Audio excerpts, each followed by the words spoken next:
पुढची बातमी बघूयात। पुण्याच्या बालाजीनगरमधील गोळीबार प्रकरणामध्ये पोलिसांनी आंदेकर टोळीच्या 6 जणांना अटक केली आहे। एक आरोपी अल्पवयीन असल्याची माहिती मिळते। वनराज आंदेकर हत्या प्रकरणामधील आरोपीच्या भावावर गोळीबार करण्यात आला। पुणे शहरामध्ये आंदेकर कोमकर टोळी संघर्ष पुन्हा पेटल्याचं चित्र समोर आलंय। बिबवेवाडीमधील बालाजीनगर परिसरामध्ये भर दिवसा झालेल्या गोळीबारात अक्षय उर्फ बाळा म्हस्के याची हत्या करण्याचा प्रयत्न झालाय।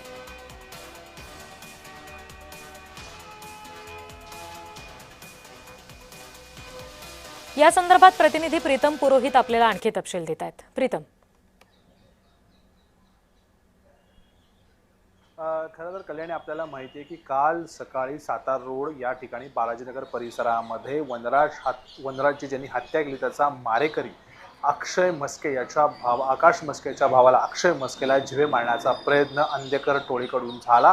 हे आज 5 जणांना ताब्यात घेतल्यानंतर चौकशीमध्ये निष्पन्न झालं। खरं तर या 5 जणांचा सुगावा लागला कुठे, तर हे 5 जण एकविरा देवीला गेले होते।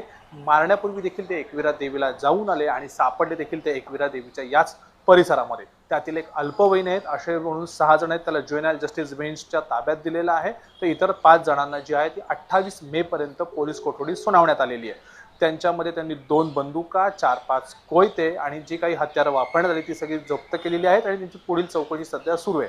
आंदेकर, कोमकर, गायकवाड हे जे टोळी युद्ध आहे ते आणखीनच पुण्यामध्ये भडकताना पाहायला मिळतंय। जे पूर्वी शहरामध्ये होतं तेच आता उपनगरामध्ये जाऊन पोहोचलं आणि याच्यामध्ये जे नव्याने गुन्हेगारीकडे आकृष्ट होत आहेत, जे येत आहेत ते बाल गुन्हेगारांचं प्रमाण देखील जास्त आहे आणि या प्रकरणामध्ये देखील एक बाल गुन्हेगार देखील आहे। आणि याच्या सगळ्यांमध्ये हा जो सगळा कट आहे तो बंडू अण्णा आंदेकर म्हणजेच आंदेकर टोळीचा म्होरक्या याने तुरुंगात बसून सगळं हे प्लॅनिंग केलं आणि जो म्हस्के आहे अक्षय म्हस्के त्याला जीवे मारण्याचा प्रयत्न केला।